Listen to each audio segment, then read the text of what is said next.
ইতিমধ্যে বিটিসি নিৰ্বাচনৰ যে প্ৰচাৰ কাৰ্য তুংগত উঠা পৰিলক্ষিত হৈছে আৰু আজি কাজলগাঁৱত UPPLৰ নিৰ্বাচনী কাৰ্যালয় মুকলি কৰা পৰিলক্ষিত হ'ল আৰু মুকলি কৰিলে কোকৰাঝাৰ লোকসভা সমষ্টিৰ সাংসদ জয়ন্ত বসুমতাৰী আৰু মোৰ সৈতে এই মুহূৰ্তত সাংসদ বসুমতাৰী আছে আৰু তেখেতৰ পৰা নিৰ্বাচনৰ প্ৰস্তুতি সম্পৰ্কে জানিব বিচাৰিম যে আপোনালোকে এইবাৰ কিদৰে সাজু হৈছে নিৰ্বাচন UPPL হিচাপে আমি আজি বুলি নহয় আমি প্ৰায় 1-2 মাহ আগৰ পৰা আমি একেবাৰে ৰেডি হৈ আছোঁ জাষ্ট আমি এতিয়া ৱেইট কৰি আছোঁ 22 তাৰিখে কেতিয়া আহিবগে তো সেইটোৰ কাৰণে আমি মানে ৰেডি হৈ আছোঁ এতিয়া যে নিৰ্বাচনী প্ৰস্তুতি কেনেকুৱা বুলি ক'লে তো UPPL হিচাপে এইবাৰ বিভিন্ন জাতি জনগোষ্ঠীৰ যেনেকৈ সমস্যাবোৰ গুৰুত্ব সহকাৰে লৈ যোৱা 5টা বছৰে প্ৰমোদ বৰা ডাঙৰীয়াৰ নেতৃত্বত আমি যিখিনি কাম কৰিছোঁ তাৰ কাৰণে আজি ৰাইজ আগ্ৰহী ইয়াত জাতি জনগোষ্ঠী কোনো ভেদাভেদ নাৰাখি বিভিন্ন ধৰ্মাৱলম্বী তেখেতসকলে আজি ভোটদান কৰিবলৈ UPPL সপক্ষে আৰু UPPL আকৌ চৰকাৰৰ আনিবলৈ তেখেতসকলে সাজু হৈ আছে এইখিনি সময় আমি অপেক্ষা কৰি আছোঁ কোন হ'ব প্ৰতিপক্ষ কোন হ'ব BJP হ'ব নে BPF হ'ব এইবাৰ যেহেতু দুটা দলে চাওক ইয়াত প্ৰতিপক্ষ বুলি আমি তেনেকৈ ক'ব খোজা নাই যে আমি UPPL হিচাপে 40টা সমষ্টি আমি প্ৰাৰ্থীত্ব প্ৰদান কৰিছোঁ আজিৰ তাৰিখত আমি কমচে কম 30টা সমষ্টি যদি পায় সেই প্ৰাৰ্থীৰ লগত বা দলৰ লগত কোনোবা সমকক্ষ বুলি আছে বুলি মই নাভাবোঁ চাওক আজিৰ তাৰিখত হাগ্ৰামাৰ যিখিনি গুৰুত্ব তেখেতে যোৱা সময়ছোৱাত এই বিটিআৰ অঞ্চলৰ ৰাইজৰ কাৰণে কি কৰিলে নকৰিলে সেইটো ৰাইজেও বুজে আৰু যোৱা 5টা বছৰে তেখেতে এজন নিৰ্বাচিত প্ৰতিনিধি হৈ তেখেতে না সদনৰ ভিতৰত কিবা এটা ৰাইজৰ কাৰণে বা ৰাইজৰ উন্নতিৰ কাৰণে ৰাইজৰ মংগলৰ কাৰণে কথা ক'লে না বাহিৰতে কিবা তেখেতে কাম কৰিলে যাৰ কাৰণে আজি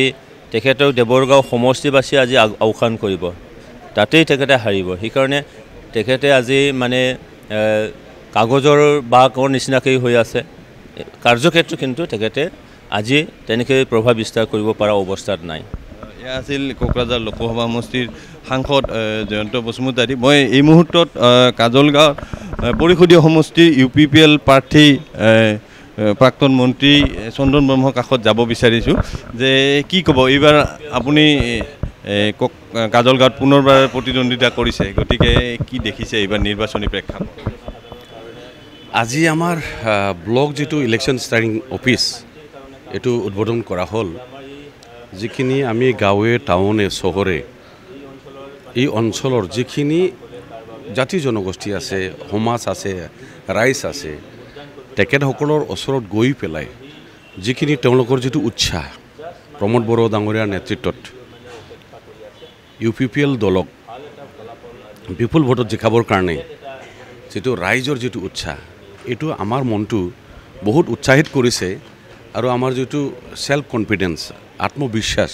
মনোবল আৰু বহুত জাগিছে তো সেই হিচাপে আগন্তুক নিৰ্বাচনত তেনেকুৱা বিপৰীত দলৰ অপজিশ্যনৰ প্ৰতিদ্বন্দ্বিতা হ'ব বুলি আমি অনুভৱ নকৰোঁ হাগ্ৰামা মহিলাৰ দুগৰাকী সহযোগী আছিল একালত খাম্পা বৰগোহাঁই আৰু আপুনি নিজে তেওঁ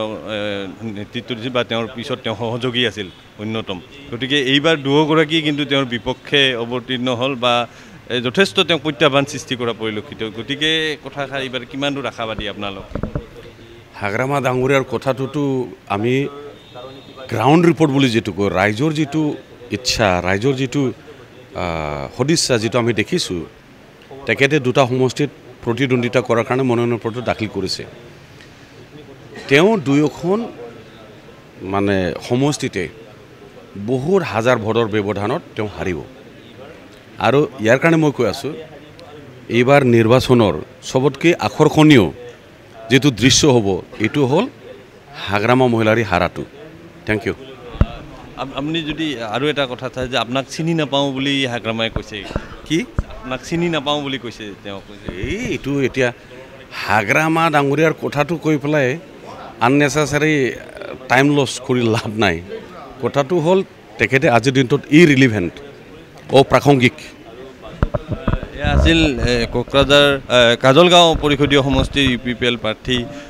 প্ৰাক্তন মন্ত্ৰী চন্দন ব্ৰহ্ম আৰু ইতিমধ্যে ইয়াতে আনুষ্ঠানিকভাৱে প্ৰচাৰ কাৰ্য আৰম্ভ হৈছে আৰু কাজলগাঁৱত আজি